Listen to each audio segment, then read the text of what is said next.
அஸ்ஸலாமு அலைக்கும் வரஹ்மத்துல்லாஹி வபரகாத்துஹு. அன்பார்ந்த சகோதரர்களே, சகோதரிகளே, ஒரு முக்கியமான விரைவாக நாம் செய்ய வேண்டிய ஒரு பணியை குறித்து பேசுவதற்காகவே இந்த காணொளி. உங்களுக்கெல்லாம் தெரியும், ஒன்றிய அரசு வக்ஃபு திருத்த சட்டத்தை நாடாளுமன்றத்தில் கொண்டு வந்து அது நிறைவேற்றப்பட்டிருக்கிறது. அதனுடைய ஒரு பகுதியாக உம்மீட் போர்ட்டல் அப்படிங்கிற ஒரு தலைவாசல், அதாவது வக்ஃபு சொத்துக்களை பதிவேற்றம் செய்யக்கூடிய ஒரு தலைவாசல் போர்ட்டல் இயங்குகிறது. வக்ஃபு திருத்த சட்டத்தை எதிர்த்து உச்ச நீதிமன்றத்தில் நாமும் வழக்கு தொடுத்திருக்கிறோம். அனைத்து இந்திய முஸ்லிம் தனியார் சட்டமும் வழக்கு தொடுத்திருக்கின்றது. ஆனாலும் கூட அந்த வழக்குல பல்வேறு சில பிரிவுகள் நிறுத்தப்பட்டாலும் கூட இந்த உமீத் போர்ட்டல் அந்த பணிகளை உச்ச நீதிமன்றம் தடை செய்யவில்லை. இந்த சூழல்ல டிசம்பர் 4ஆம் தேதிக்குள், அதாவது மிக முக்கியமாக கவனியுங்கள், இடையிலே 6 நாட்கள் தான் இருக்கின்றது. இந்த காலகட்டத்திற்குள் முத்தவெளிகள், வக்ஃபை நிர்வாகம் செய்யக்கூடிய முத்தவெளிகள் பற்றிய விவரங்கள், அதே போல வக்ஃபு சொத்துக்களை இந்த உமீத் போர்ட்டலில் பதிவு செய்ய வேண்டிய ஒரு நிர்பந்தமான நிலை ஏற்பட்டிருக்கிறது.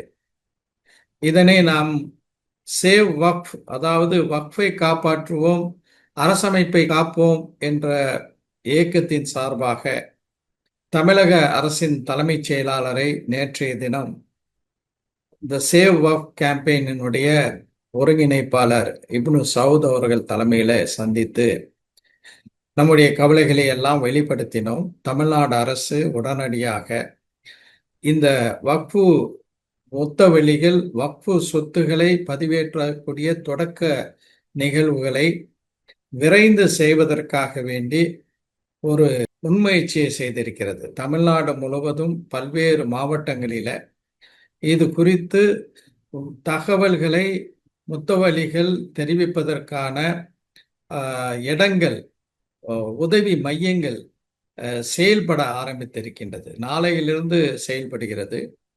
அது சனி ஞாயிற்றுக்கிழமையிலும் கூட செயல்படுகிறது.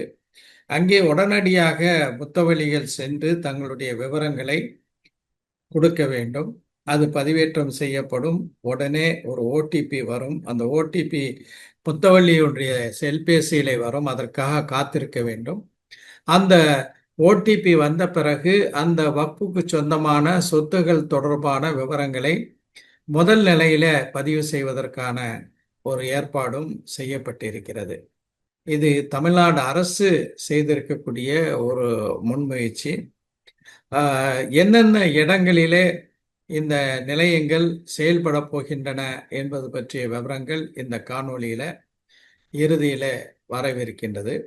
அதே போன்று இது தொடர்பாக இந்த மண்டல வக்ஃபு கண்காணிப்பாளர்கள் அவர்களை இந்த தொடர்பான வக்ஃபு சொத்துகள் முத்தவெளிகளை தொடர்பு கொள்வார்கள். இருந்தாலும் கூட நீங்களும் தொடர்பு கொண்டு இந்த பதிவுகளை நீங்கள் செய்வதற்கு விரைவாக இந்த தகவலை மக்கள் மத்தியில எடுத்து சென்று விரைவாக இந்த நிகழ்வுகளை முடிக்க வேண்டும்.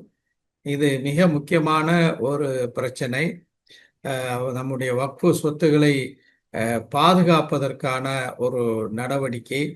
இதில் அனைவரும் கவனமாக இருக்க வேண்டும். உங்கள் ஊரில் இருக்கக்கூடிய வக்ஃபு சொத்துக்களுடைய முத்தவெளிகளுக்கு இந்த தகவலை எடுத்து சென்று அவர்களுக்கு நீங்கள் உதவியாக இருந்து, இந்த உதவி மையங்களுக்கு சென்றால் அங்கு இவை எல்லாம் பதிவு செய்யப்பட்டு பிறகு சென்னை, மதுரை, கோவை ஆகிய இடங்களில் வக்ஃபு அதிகாரிகள் மூலமாக அனைத்து தகவல்களும் இந்த உமீட் போர்ட்டலில் பதிவேற்ற செய்யப்படும்.